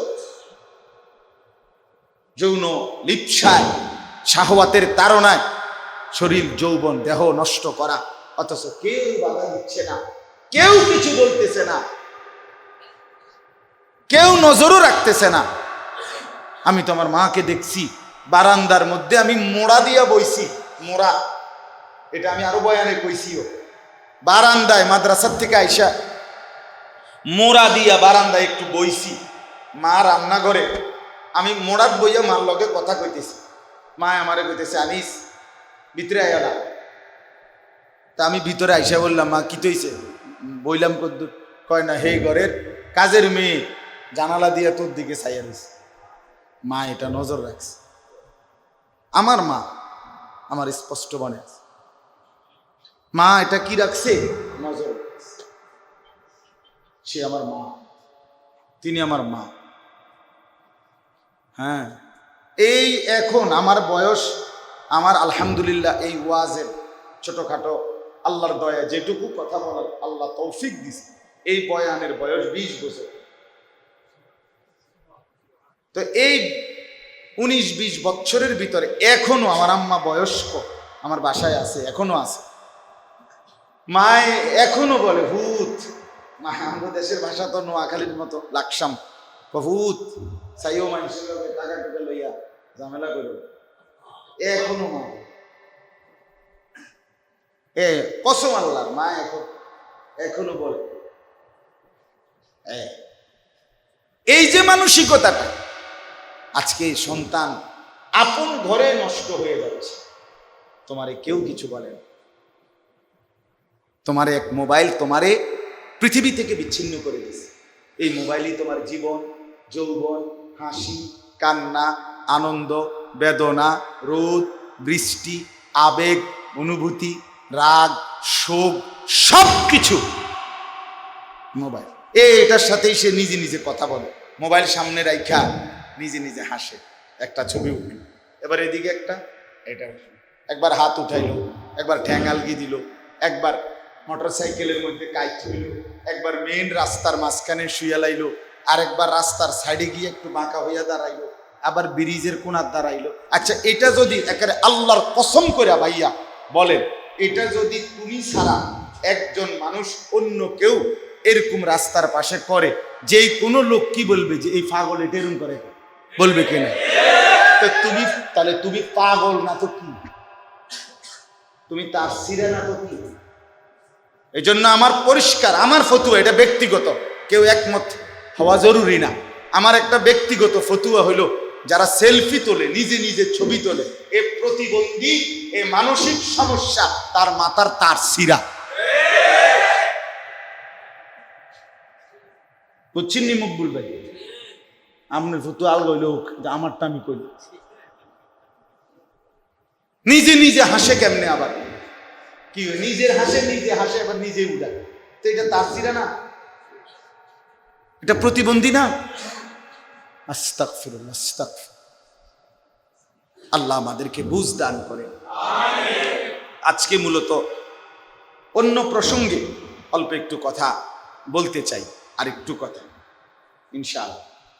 কথাটা হলো এই, কোরআনুল কারীমের 17 নম্বর পারা 22 নম্বর সূরা, সূরায়ে হজ। এই সূরার 2টি আয়াত 26-27 আমি আপনাদের সামনে তেলাওয়াত করেছি। আর একটু সময় সবর করে আর একটু সময় শুনেন, ইনশাআল্লাহ এশার নামাজ একটু পরেই আমরা আজান হবে এবং এরপরেই নামাজের জামাত হবে ইনশাআল্লাহ। মূলত এই মুহূর্তে আরবি যেই মাস চলতেছে এটা হলো পুরাপুরি হজ্জের মাস। কিসের মাস? কোরআনুল কারীমের মধ্যে আল্লাহ তাআলা ইরশাদ করেছেন, আল হাজ্জু আশহুরুম মা'লুমাত, হজ নির্ধারিত কয়েকটি মাসে হয়ে থাকে। তার মানে নির্ধারিত কয়েকটি মাস। তাহলে বোঝা গেল মন মতো না, বরং কি নির্ধারিত। এই নির্ধারিত মাসগুলো হচ্ছে 3 মাস। নবী সাল্লাল্লাহু আলাইহি ওয়াসাল্লাম বলেন, শাওয়াল, যুলকাআদাহ, যুলহজ্জা। রমজানের রোজা শেষ হইলে ঈদের দিন, এটারই পহেলা শাওয়াল। ঈদের দিন যেদিন, সেদিনরে কি বলে? শাওয়াল মাসের 1 তারিখ। ওই দিন থেকে মানে শাওয়াল মাস পুরাটা, যুলকাআদা মাস এরপরে জিলহজ মাসের 10 তারিখ পর্যন্ত এটাকে বলে হজ্জের মাস। মানে এই সময়ের ভিতরেই আল্লাহর বান্দা আল্লাহর ঘরের উদ্দেশ্যে হজ আদায় করবার জন্য যায়, হজ আদায় করে এবং এরপরে বা তরতিব ধারাবাহিকভাবে ফিরে আসে। তাইলে এই মুহূর্তে এখন এই যুলকাআদা মাস, জিলকদ মাস, এটা হজ্জের মাস। এখন হজ্জের মাসই চলতেছে। সারা পৃথিবী থেকে আল্লাহর বান্দারা কম বেশি সারা বিশ্ব থেকে মুসলমান আল্লাহর ঘরের উদ্দেশ্যে যাচ্ছে। এই মুহূর্তে প্রতিদিন ফ্লাইট চলতেছে। সারা বিশ্ব থেকে দলে দলে, হাজারে হাজারে, লাখে লাখে মুসলমান আল্লাহর ঘর কাবার কাছে ছুটছে। এই মুহূর্তেও যদি কল্পনা করেন, তো এই মুহূর্তেও আল্লাহর ঘরের চারদিকে লক্ষ লক্ষ মানুষ ঘুরতেছে। সুবহান, আল্লাহর ঘরের চারদিকে ঘুরতেছে। এই হজ, এইটার একটু গুরুত্ব আপনাদের কাছে সামান্য একটু বলা, এটা ছিল উদ্দেশ্য। আমাদের মুসলমানদের জন্য ইবাদত, আমরা যে আল্লাহর ইবাদত করি, এই ইবাদত মোটা দাগে মৌলিকভাবে 2 প্রকার। এক প্রকার হলো ইবাদতে বাদানিয়া, শারীরিক ইবাদত, যেগুলো শরীর দিয়া করতে হয়। আরেকটা হলো ইবাদতে মালিয়া, আর্থিক ইবাদত, যেটা অর্থ দিয়া আদায় করতে হয়। এই মুসলমানদের সমস্ত ইবাদতের মধ্যে এই 2টা জিনিস জড়িত। কিছু আছে একেবারে শুধু শারীরিক ইবাদত, কিছু আছে আর্থিক ইবাদত। আবার এমনও আছে যেটার মধ্যে আর্থিক শারীরিক 2টারই সমন্বয় আছে। এর মধ্যে এই আর্থিক এবং শারীরিক ইবাদত 2টা মিলাইয়া সমন্বিত ইবাদত হলো হজ। এটা আদায় করার জন্য শরীর দিয়া নির্দিষ্ট জায়গায় যাইতেও হয়, আবার নির্দিষ্ট পরিমাণ টাকাও খরচ করতে হয়। তাহলে বাইক বইয়া কোনো কি করা যায় না, হজ করা যায় না। 1 কোটি টাকা খরচ করলেও সেটা হবে। তাইলে এখন আসেন, মোটা দাগের একটা কথা বুঝতে হবে, সেটা হলো আমাদের মুসলমান সমাজের মধ্যে শারীরিক ইবাদত যেগুলো, এগুলো করবার প্রতি মুসলমানদের যদিও কিছুটা, সকলের না, মোটামুটি একটা ভালো অংশ মুসলমানদের শারীরিক ইবাদত আদায় করে। রোজা, নামাজ, জিকির, কোরআন তেলাওয়াত, তাহাজ্জুদ, আউয়াবিন, ইশরাক, চাশতের নামাজ, জিকির আজকার, মনে করেন এগুলো শারীরিক শরীর দিয়ে করতে হয়, ঠিক কি না বলেন না? এগুলো মোটামুটি মুসলমানদের মধ্যে একেবারে ব্যাপক না হোক, মোটামুটি অংশ আদায় করে। পুরুষরাও নারীরাও নামাজও পড়ে, রোজাও রাখে, এরপরে আপনার জিকির করে, কোরআন শরীফ তেলাওয়াত করে, আউয়াবিন পড়ে, মাগরিবের পরে, সকালবেলা ইশরাকের নামাজ পড়ে, রাত্রিবেলা তাহাজ্জুদের নামাজ পড়ে, সব সময় তাসবিহ তাহলিল করে, আল্লাহ বিল্লাহ করে। কিন্তু আর্থিক ইবাদত যেটা, যেটার মধ্যে খরচ করতে হবে, এটার মধ্যে যেই শ্রেণী শারীরিক ইবাদত করে না, এখানে এই আর্থিক ইবাদতের ক্ষেত্রে এই পার্সেন্টটা আরো অনেক কমে আসে। অর্থাৎ একেবারে সামান্য সংখ্যক মুসলমান আর্থিক ইবাদতের প্রতি আগ্রহী বা মনোযোগী, বাকি অধিকাংশই এই ব্যাপারে গাফিল। এই ব্যাপারে গাফিল। দান সাদাকা, আর্থিক ইবাদত, এই ব্যাপারে প্রত্যেকের মধ্যে বখিলি, কৃপণতা। যাকাত একটি আর্থিক ফরজ ইবাদত। আর্থিক কি ইবাদত? ফরজ ইবাদত যাকাত। কিন্তু এইটা সম্পর্কে শতকরা 95-98% মুসলমান এটা জানেও না, বোঝেও না, জিজ্ঞাসার প্রয়োজনও করে। আপনি বলেন এখানে, এখন বলেন যারা একের বাচ্চা ছেলে, কিশোর তরুণ, অবকথা বাদ দেন, যারা কিছু টাকা পয়সা রোজগার করেন, চাকরি করেন, ব্যবসা করেন, কিংবা কামাই রোজগারি আছে, জায়গা জমি আছে, তারা কয়জন এই পর্যন্ত কোন আলেমে দ্বীনের কাছে আয়েশা জিজ্ঞেস করছেন যে হুজুর, আমার মোট এই সম্পত্তি, সহায় সম্পত্তি আছে, এই অবস্থায় আমার উপরে যাকাত ফরজ হইল কিনা, হইলে কদ্দুর হইল, কদ্দুর দিমু, এটা বুঝার চেষ্টা করছে নিজ বড়দের, যেহেতু এটা ফরজ। এরকম মুসলমান পাওয়া যাবে একদমই অল্প, একদমই অল্প। কারো মন চাইলে কিছুটা যাকাত দেয়, কারো মন চাইলে দেয় না। কিন্তু এটা যে একটা ইবাদত এবং এটা যে ফরজ, এটা যে গুরুত্বপূর্ণ, এটার প্রতি মনোযোগ, আন্তরিকতা, যথাযথ মাসআলা বুঝা, শরীয়তের বিধান বুঝার আগ্রহ একদমই একদমই। আচ্ছা, 2 নাম্বার, কুরবানি। এটা একটা আর্থিক ওয়াজিব ইবাদত। ফরজ আর ওয়াজিব হুকুমের মধ্যে যদিও 2টা, কিন্তু আমলের ক্ষেত্রে বরাবর। ফরজও বাদ দেওয়া যায় না, ওয়াজিবও টোটালি বাদ দেওয়া যায় না। কথা বুঝছেন আপনি? ফরজ ওয়াজিব হুকুমের মধ্যে কি আছে, এক স্তর কম বেশ। এটা ফরজ, এটা ওয়াজিব, কিন্তু পালন করার বেলায় 2টাই সমান। ফরজ বাদ দেওয়া যায়, ওয়াজিব বাদ দেওয়া যায় না। তাইলে কোরবানি একটি ওয়াজিব আর্থিক ইবাদত, কিন্তু আমাদের সমাজের কয় পার্সেন্ট মুসলমান ঠিক মতো এই কোরবানিটা আমার উপরে ওয়াজিব হলো কিনা বাস্তবিক অর্থে, আমি এবারে অভাবে থাকি, আমার টাকা পয়সা কম হোক, কিন্তু আমার উপরে যদি ওয়াজিব হয় তাইলে তো আমাকে করতেই হবে, ঠিক কিনা বলেন না কেন? আমার এখন বিরাট ঝামেলা, এরপরও আমার ছেলেটা অসুস্থ, তো তাইলে কি আমাকে ডাক্তার দেখাইতে হবে না?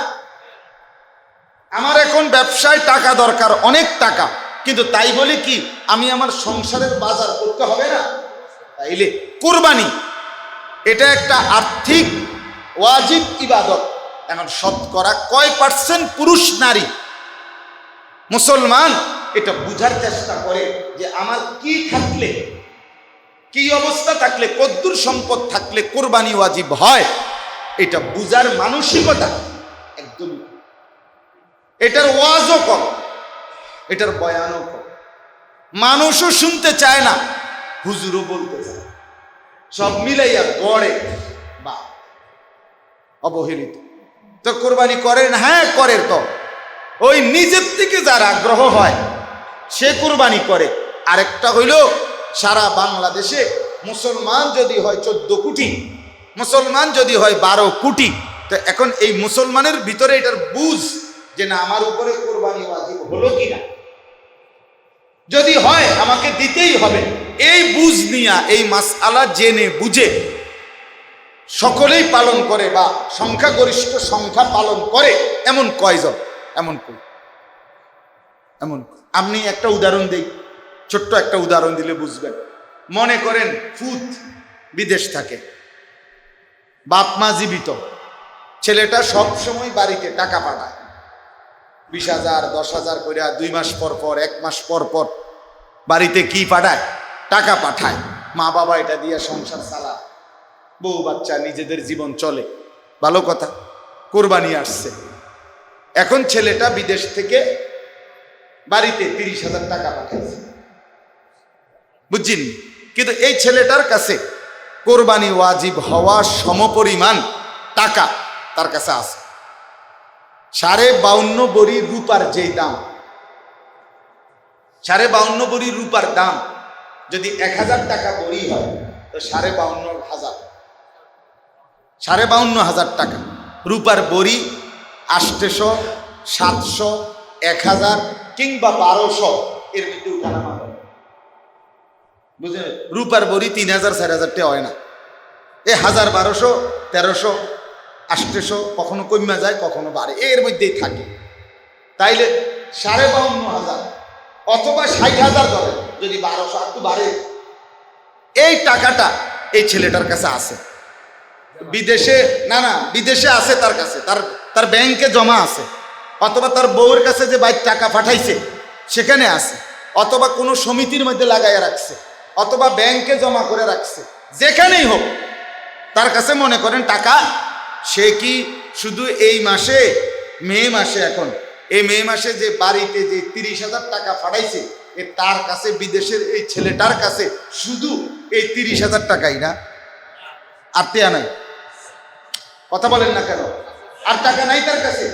তাইলে এই পরিমাণ টাকা, ওই যে 52.5 বড়ি রূপার সমপরিমাণ দাম, পরিমাণ টাকা তার নিত্য প্রয়োজনীয় বাজার খরচ, সংসার খরচের অতিরিক্ত যদি থাকে, কোন দিন?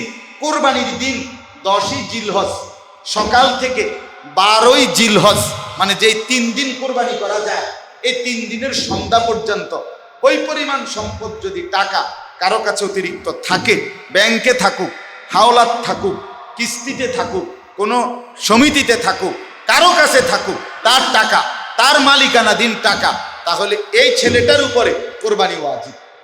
এখন যে 30,000 টাকা পাঠাইল, এটা দিয়া বাড়িতে মা বাবার নামে অথবা শুধু বাপের নামে এক শরিক কি দিল? কোরবানি দিল। তাহলে বাবার কোরবানি তো আদায় হয়েছে, কিন্তু আল্লাহর কসম ওই ছেলের কোরবানি আদায় হয় নাই।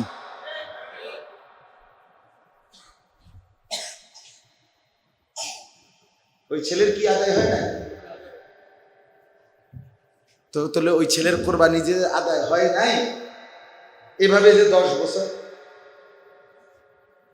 এভাবে যাই যে 20 বছর ধরে হাইতে বাইত্রিয়া ফাড়ায় তার বাপমার নামে কোরবানি হয়, তো তার কোরবানি 20 বছর যে কোরবানি সে দিল না, হইল না তার নামে, কি পরিমাণ গুনাহ জমলো বলেন না?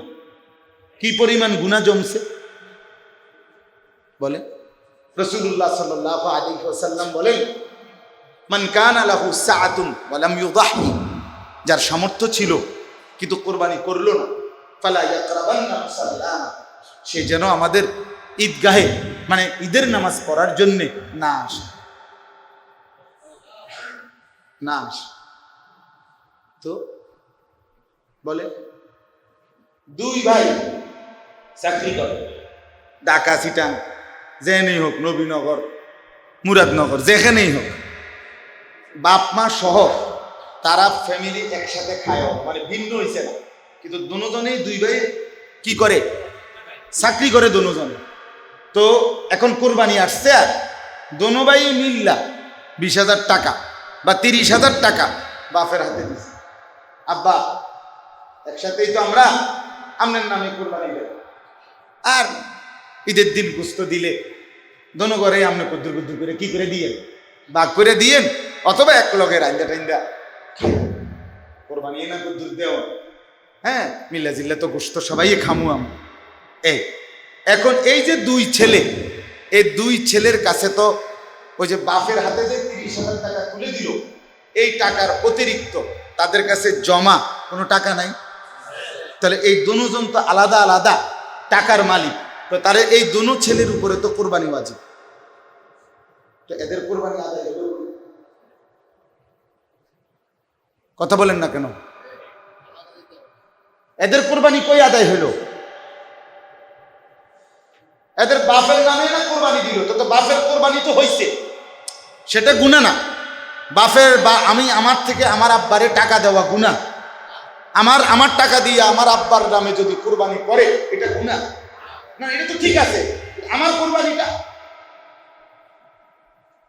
কুরবানিটা আমার যদি দুইজনের দুইটা লুঙ্গি লাগতো তো আমি কি আমার আব্বারে একটা লুঙ্গি দিয়া এখন আমি আব্বার লুঙ্গিটার দিকে চাইতে থাকতাম নাকি? আমার যদি দুইটা জামা লাগতো, কথা বোঝেন না, বাপেরও একটা দরকার আমারও একটা দরকার, তো কি নিয়ম কি? না আমি এমনি আডুম, আপনি লুঙ্গি কিনতেন নাকি? তো আমার এই ছেলের কোরবানি করি, এদের দুই ভাইয়ের কোরবানি কোথায়? এরা তো দুইজনই চাকরি করে, এদের দুজনেরই ব্যাংকে টাকা আছে, এদের দুজনের কাছে সামর্থ্য আছে, তো এদের কোরবানি আদায় হলো না। এরা নিঃসন্দেহে গুনাহগার। এরা যেন ঈদের নামাজ পড়তে না যায়, ঈদের নামাজ পড়বে হাতের আব্বা, তোর বাপে নামাজ পড়বো শুধু, তোরা দুজনে গোস্ত খাইবে, তোরা ঘরে ঘুমাই থাকবি গোস্তর লাগিয়া, গোস্ত আইনা দিলে রাইন্দা সাইলে তো তোমরা গোস্ত খাইবে। আর তোমরা তো গোস্তের হিসাবে কি দিছ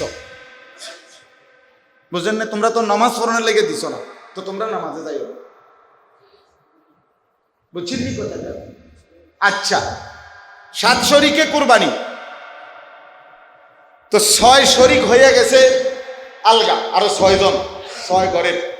এখন এই তারা দুই ভাই মিলে দুজনের উপরে কোরবানি ওয়াজিব, মানে দুজনেই আলাদা চাকরি করে, দুজনের কাছেই টাকা আছে, দুজনে মিল্লা করছে কি যে আমরা বাইটাই না গোস্ত আলাদা করে ভাগ করে নেব।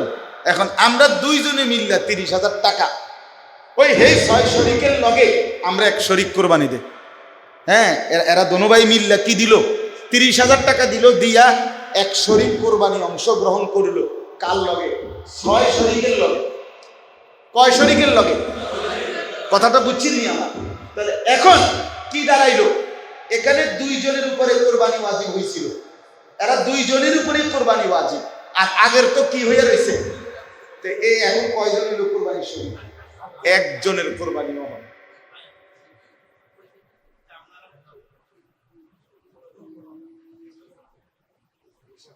একজনের কোরবানিও কি? তোরাও মার খাইলি, তারারও শেষ করি। গোস্ত সবাই খাইতে পারবে আল্লাহ রহমতে, গোস্ত জোশ হইব। গোস্ত কি হবে? জোশ হইব, গোস্তর লেগে আটকাইতো না। কিন্তু এই গোস্তের ঝোল রুডি ইডিয়ার আসমানের হেদিকে আর যাইতো না। ইডি এন থেকে শেষ ঠিকানা বাথরুম, দেখছি থেকে পেট, সেখান থেকে কি খালাস। আল্লাহ আমাদেরকে মাফ করে দেন। আমি আরো অনেক উদাহরণ দেওয়া যায়, এটা একদিনে 1 ঘন্টায় একবারে বোঝানো সম্ভব না। আমি শুধু উদাহরণ দিলাম, গুরুত্বটা বুঝাইতে চাইলাম। কি পরিমাণ মুসলমানের উপরে কোনো মহিলা তার কাছে 1 ভরি 1.5 ভরি স্বর্ণ আছে, ওই কোরবানির ঈদের দিন, এই 10ই জিলহজ কোরবানির ঈদের 3 দিন তার কাছে ওই সময় স্বর্ণ রৌপ্যর সাথে আরো 10,000 টাকা আছে। এ বুড়ির ফুতেই আলগা, মা আব্বারের সংসারের যা যা টাকা লাগে তিনি তো দিছি, আমনের লাগে মা 10,000 টাকা 5,000 টাকা আমনের আলগা দিছি, এটি হাবড়াতে কইেন না, আমনি খরচ টরচ করেন রাখেন। এভাবে ফুতে মনে করেন এ বুড়িরে সবসময় টাকা দেয়। বুঝছিনি কথাটা? আমার আম্মা একেবারেই অসুস্থ, কিছু তেমন বুঝেও না, কেমন আমার বাসাতেই এখন আছে, থাকে, খায় দায় সব কিছু, মার কোনো কিছুর দরকারও নাই। কিন্তু আজকে সকালেও নাস্তার আগে দিয়ে দেখি মায় টাকা গণে। আমি বললাম মায়েরই চাই কুদ্দুর গণে, চাই আমি কত চাই দিয়ে 11,000 টাকা, 500 টাকার নোট, সব 22টা নোট, 11,000 টাকা। ওই যে আমি বড় ভাই মেজো ভাই তারা কেউ 500 কেউ 1000 কখনো কখনো দেয় না মারে, তো মা এই টাকা এটি জমাইয়া ব্যাগের মধ্যে পড়ে গেছে। কথা বুঝছেন কিনা বলে? এরকম মহিলাদের মধ্যে থাকতে পারে কিনা? অ্যাভেলেবেল আসেনি, মানে আসেনি, মানে আজ থেকে 20 বছর আগে 30 বছর আগে অন্যরকম ছিল। আগে আমাগো বাপ চাচা দাদারা বেডিতে রাতে সারে নাও দিত না। আমি আমার আব্বারে দেখতাম আরেকদিকে ফিরাটে আগনে, কথার কথা আগে ছিল না, মহিলারা সাহসও করতো না বেড়াইতে টেয়া বসে খবর লইব, হিসাব লইব। বাবা, কেন এখন পুরুষ তার সমস্ত ইনকামের টাকা পয়সা সব হিসাব জমায়ে রাখে হেবুড়ির কাছে। উনি এলেন এটিএম বুথ। এটিএম বুথ বুঝেন না, যেটাতে টেয়া বাইর করে। মহিলার কাছে টাকা থাকে, মহিলার কাছে অ্যাভেলেবেল টাকা থাকে। তাহলে কোনো মহিলার কাছে যদি ওই স্বর্ণরৌপ্য এবং এই যে আলগা টাকা, ওই 3 দিনে 10,000 টাকা 5,000 টাকা আছে ওনার কাছে, 1 বছর মেয়াদি না, ওই 3 দিনের মধ্যে আছে, তাহলে এই দুইটা মিলাইলে ওই যে স্বর্ণ যে আছে ওনার গহনা আর এই টাকাটা, এই দুইটা মিলাইয়া যদি 52.5 ভরি রূপার দাম সমপরিমাণ হয়, এই ধরেন না 52,500 বা 55,000 বা 60,000, তাহলে এই মহিলার উপরে আল্লাহর কসম নিঃসন্দেহে কোরবানি ওয়াজিব। এখন বলেন কি পরিমাণ মহিলার উপরে কোরবানি ওয়াজিব? কথা বলেন না, কি পরিমাণ মহিলাদের উপরে কোরবানি ওয়াজিব বর্তমান সময়? যেই কোনো মহিলার কাছে আপনি স্বর্ণ পাইবেন, বেডির ভ্যানিটি ব্যাগের মধ্যে খুঁজলে 5-10 হাজার টাকা আলগা পড়ে রয়েছে, মানে ফুরানো হয়ে গেছে, টাকাই নেই, খরচ করে না। কি খরচ করবো না, তো কাজ নাই, অন্য কোনো হয়তো দরকার নাই, স্বামী তো সব করতেছে। তাইলে আমি আপনাদের কাছে আজকে এটা বুঝাইতে চাইলাম, আমাদের এই যাকাত, মনে করেন একজন, প্রায় সময় আমি বলি, একজন ফকির ভিক্ষা করে, কি করে? এখন তার কাছে ভিক্ষার টাকা 60,000 টাকা জমছে। এই 60,000 টাকা সে এবছর মে মাসে ওনার কাছে রাখছে আমানত। আমি আমার টাকা দিয়ে আপনার কাছে দিয়ে রাখলাম, আমার লাগলে আমি নেব, কথার কথা। আচ্ছা, এবার এই লোকটা চলতেছে প্রতিদিন তার ওই ভিক্ষার টাকা দিয়ে, তার তো ডেইলি ইনকাম আছে, এটি দিয়েই তার কি চলে, মনে করেন চলতেছে। তো এই 60,000 টাকা যেমনের টাকা এমনে আগামী বছরে মে মাস পর্যন্ত 1 বছরে এই টাকা উনি আর নেয় নাই, এটা লাগেও নাই হাতের, হাতে তো কি দিয়ে চলে?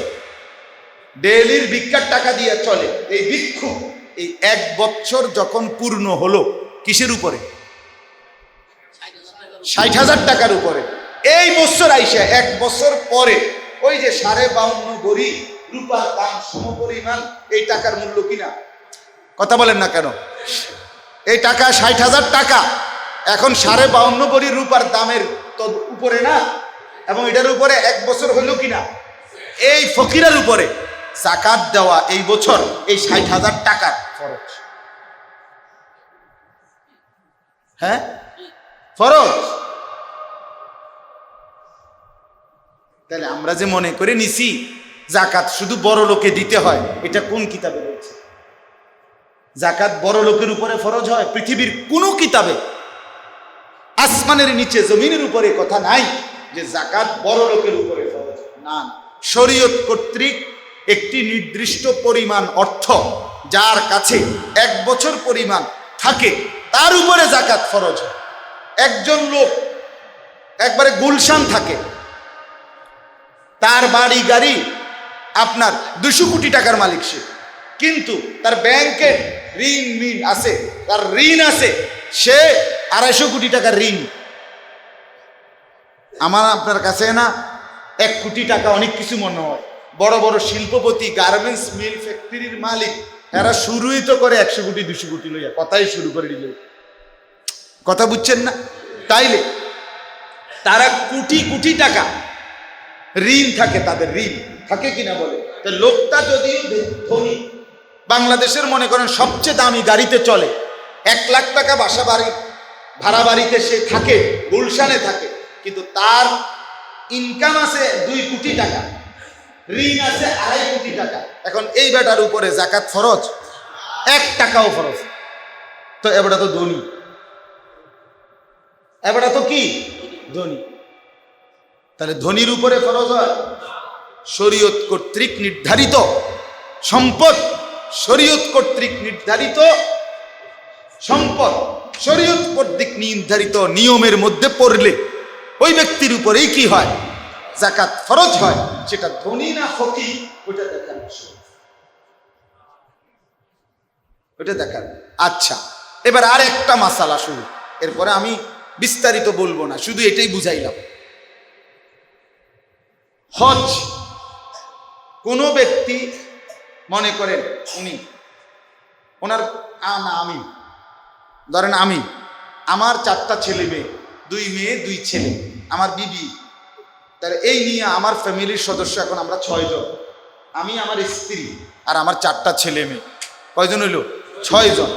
এই 6 জনের বাজার খরচ, ঘর ভাড়া, গ্যাস বিদ্যুৎ বিল, ওষুধপত্র, একেবারে মনে করেন ভালোভাবে যদি চলতে হয় 1.5 মাস বা 2 মাস লাগবে। মনে করেন 2 মাসে একেবারে বেশি ধরলাম 2 লাখ টাকা, সাপোজ ধরে নিলাম, এই ফ্যামিলিটা চলতে লাগবে। আর আমার একটা গাড়ি আছে ব্যক্তিগত, আমার বাড়ি আছে, মানে আমার ঘর আছে, আমার জমি আছে, গ্রামে কিনা জমি আছে আমার দেশে, তাই আমার যা আছে এই সবগুলো একত্র করলে দাম হিসাব ধরলে সৌদি আরব মক্কায় আল্লাহর ঘরের উদ্দেশ্যে যাওয়া, ওইখানে হজ্জের সময়কালীন থাকা, আবার ফিরে আসা, এই পর্যন্ত যেই টাকাটা লাগে, ধরেন এখন প্যাকেজ মিলাই দিছে 7 লাখ, 6.5 লাখ, 8 লাখ, কথার কথায় এটা একটা হিসাব করে দিছে না।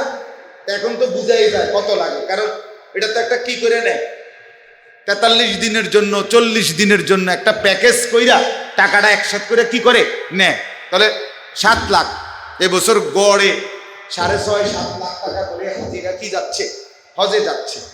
তো এখন এই 7 লাখ আর 2 লাখে কত হইল, আরো 1 লাখ ধরেন না, 10 লক্ষ টাকা। তাহলে আমার যেই সম্পদ আছে এটার হিসাব করে যদি 10 লক্ষ টাকা হয়, আমি এদেরকে সংসারের এদের খরচ দেওয়ার পরে যাওয়া থাকা আসা পরিমাণ সম্পদ আমার কাছে আছে, তাহলে এই ব্যক্তির উপরে হজ করা ফরজ।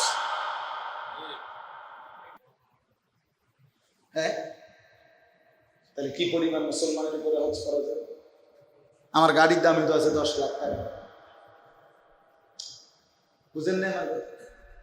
তো আমার বাড়ির জমির দাম কত?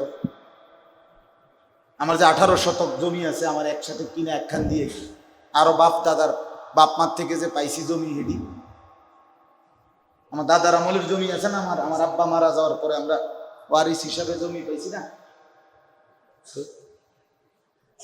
বলেন, আমি আমারটা বললাম আর কি, এবার আপনি আপনারটা ভাবেন, হিসাবটা বুঝেন কি পরিমাণ মুসলমানের উপরে হজ ফরজ, অথচ আদায় করতেছে কয়জন, বুঝতেছে কয়জন?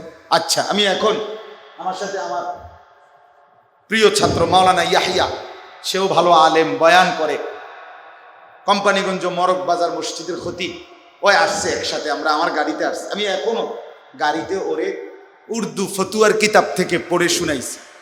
কোনো ব্যক্তির কাছে মনে করেন নবীনগরের এই রাস্তার পাশে আমনের বসতের জমি না, আলগা জমি আছে 10 শতক, এখান থেকে যদি 2 শতক জমি বিক্রি করলে সৌদি আরবে যাওয়া থাকা আসা, ওই যে কইলাম 8 লাখ ধরে নিলাম, এই 8 লাখ টাকা হয়ে যাবে।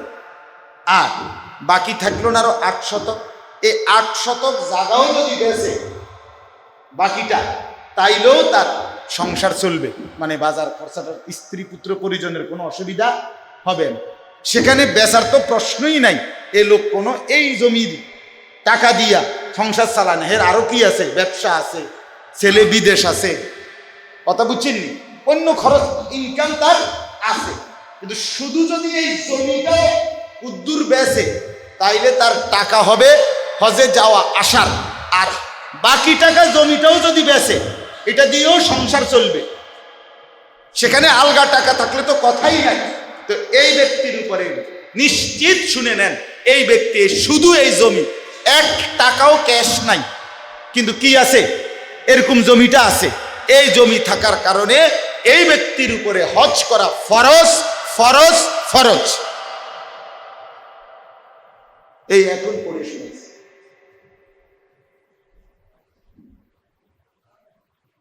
হ্যাঁ, এবার বলেন মকবুল ভাই, বুঝছেন কথা কি পরিমাণ মুসলমানের উপরে হজ ফরজ? আচ্ছা, তাই এবার আসেন এক কথায় একটা কথা বলি, সেটা হলো আল্লাহ তাআলা কোরআনুল কারীমের মধ্যে বলছে, ওয়াল্লাযীনা ইয়াকনিজুনা আয-যাহাবা ওয়াল ফিদ্দা ওয়া লা ইউনফিকুনাহা ফী সাবিলিল্লাহ ফাবাশশিরহুম বিআযাবিন আলীম। আল্লাহ বলেন, যারা স্বর্ণ রৌপ্য সম্পদ জমা করে রাখে, আল্লাহর রাস্তায় খরচ করে না, ওই যে যখন যেই ইবাদত আর্থিক খরচটা এটা করে না, আল্লাহ বলেন হে নবী আপনি তাদেরকে অত্যন্ত ভয়ানক জাহান্নামের আযাবের ভয় দেখান, সংবাদ জানান। ফাবাশশিরহুম বিআযাবিন আলীম ইয়াওমা ইউহমা আলাইহা ফী নারি জাহান্নাম ফাতুকওয়া বিহা জিবাহুহুম ওয়া জুনুবুহুম ওয়া যুহুরুহুম। রব্বুল আলামিন বলে, তার সম্পদ স্বর্ণরৌপ্য টাকা পয়সাকে একত্রিত করে বলের মতো গোল কুণ্ডুলি পাকিয়ে, ফুটবল এরকম বলের মতো বানিয়ে জাহান্নামের আগুনে প্রথম পোড়ানো হবে। এরপরে সম্পদ নামের সেই পোড়ানো বলটা দিয়ে ফাতুকওয়া বিহা জিবাহুহুম, তার কপাল, ওয়া জুনুবুহুম, তার দুই কোমর, ওয়া যুহুরুহুম, এবং তার পিঠ আগুনে পোড়াইতে থাকবে। হাদা মা কানাসতুম লিআনফুসিকুম। আর ফেরেশতা বলবে না ফরমান, এটা বল না, এটা হচ্ছে তোর জমানো সেই সম্পদ। ফাদুকু মা কুনতুম তাকনিজুন। অতএব আজকে যা জমা করেছো সেইটার শাস্তি ভোগ করো। কেন দিলেন না যাকাত?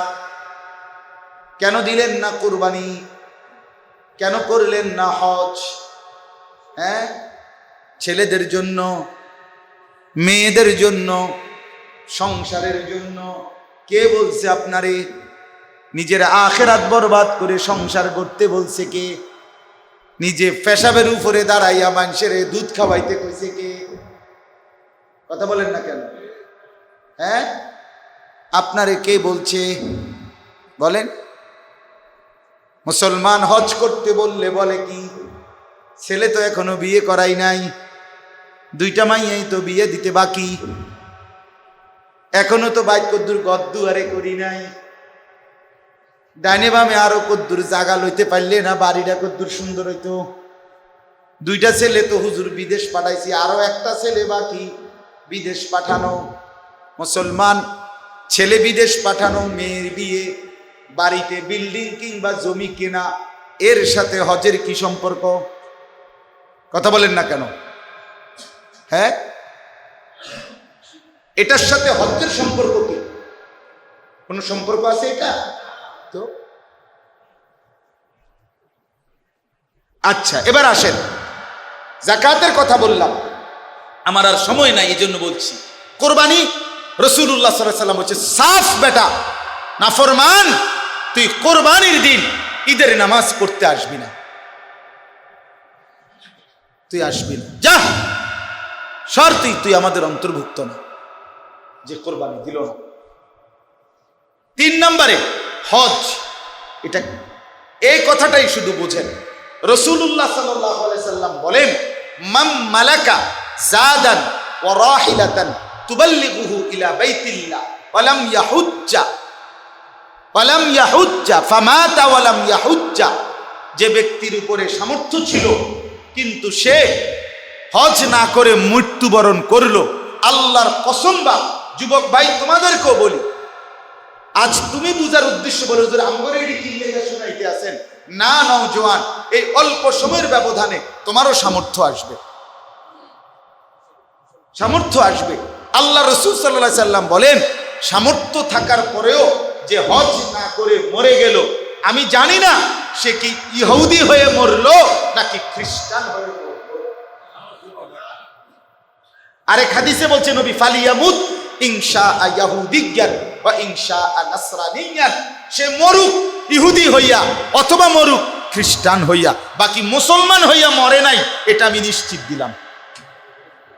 নবীজি কোনো এই কথা বলে নাই যে আমি জানি না তোর মৃত্যু কি মুসলমানের মৌত হইছে না বেঈমান কাফেরের মৃত্যু হইছে, এটা বলে নাই। বলছে আমি জানি না তার মৃত্যু কি ইহুদির মৃত্যু হইছে না খ্রিস্টানের মৃত্যু হইছে, বাকি মুসলমানের মৃত্যু যে হয় নাই এটা বুঝছি। কথা বোঝো না ইলিয়াস? এটা আমি বুঝছি, মুসলমানের মৌত হয় নাই।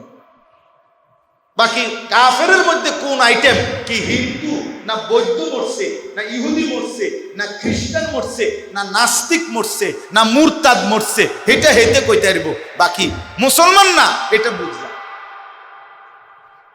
এরপরে আর কি ধমক দিত বলেন না? এরপরে আর কি বলতো? জি, এর চাইতে আর কি শক্ত কথা বলতে? কথা শেষ হয়। আমি এই জন্য আমি ইচ্ছা করলে শুধু উৎসাহমূলক ফজিলত বলতাম, কিন্তু আপনাদের কাছে মাসআলাটা গুরুত্ব বুঝায়। তাহলে বিষয়টা আর্থিক ইবাদতের প্রতি আমাদের আর্থিক ইবাদতের মোটা দাগে একটা হলো যাকাত, একটা হলো কুরবানি, আর একটা হলো কি হজ। এই তিনটি আর্থিক ইবাদতের প্রতি আমাদের গাফলতি সীমাহীন। এই জন্য এইবার সিদ্ধান্ত নিছি, আমার হজ্জের ফ্লাইট আল্লাহ চাহে তো ইনশাআল্লাহ জুন মাসের 5 তারিখ আমার হজের ফ্লাইট। তো আল্লাহ যদি নেয়, নিয়ত করছি এর আগের দিন যে কয়দিন আল্লাহ করাইলে প্রত্যেক বয়ানে এই হজ, যাকাত, কুরবানি এই 3 জিনিসের গুরুত্ব এটা বলে দাও না, যা আছে কথা এটা বলতে হবে, এটা দরকার। উম্মতকে কে সচেতন করবে? সচেতনতা দরকার।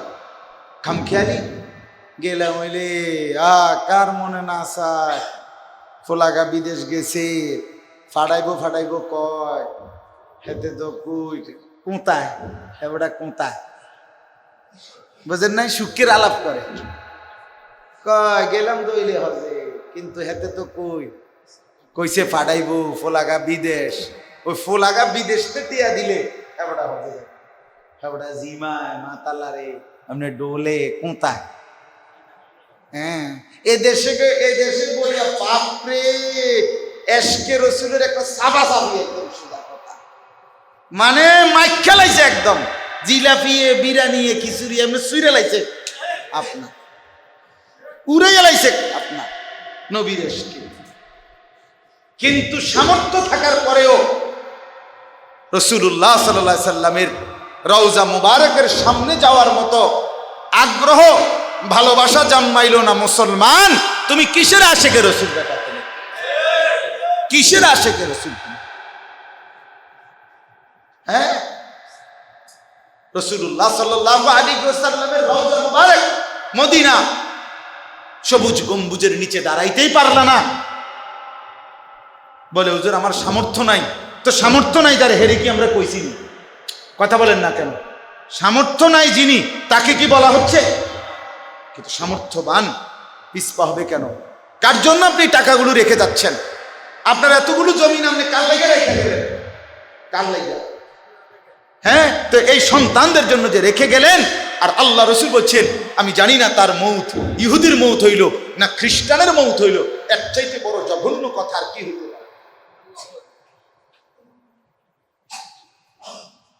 আল্লাহ আমাদেরকে বুঝ দান করেন, আল্লাহ আমাদেরকে কবুল করেন।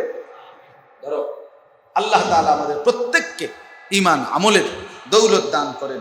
অতএব দয়া করে আমি আপনাদের কাছে অনুরোধ করলাম, আপনারা প্রত্যেকেই ফিকির করবেন, বলেন ইনশাআল্লাহ। হিসাব করেন। শেষ কথা হলো প্রত্যেকের কাছে যারা বুঝছেন তাদের কাছে আমার একটা অনুরোধ, ডাক্তারের কাছে নিজের শারীরিক ত্রুটি রোগ লুকাইতে নাই। এটা বুঝেননি কথা? ডাক্তারের কাছে কি করতে নাই? লুকাইতে নাই। তাহলে চিকিৎসা নিখুঁত হবে না। কারণ একটা কথা কমতির কারণে ওষুধের মধ্যে কি হইতে পারে? এলোমেলো হইতে পারে, এলোমেলো হইতে পারে। আপনি যদি এটা বলতেন হয়তো ওষুধটা চেঞ্জ করত। আপনি এটা বলেন না।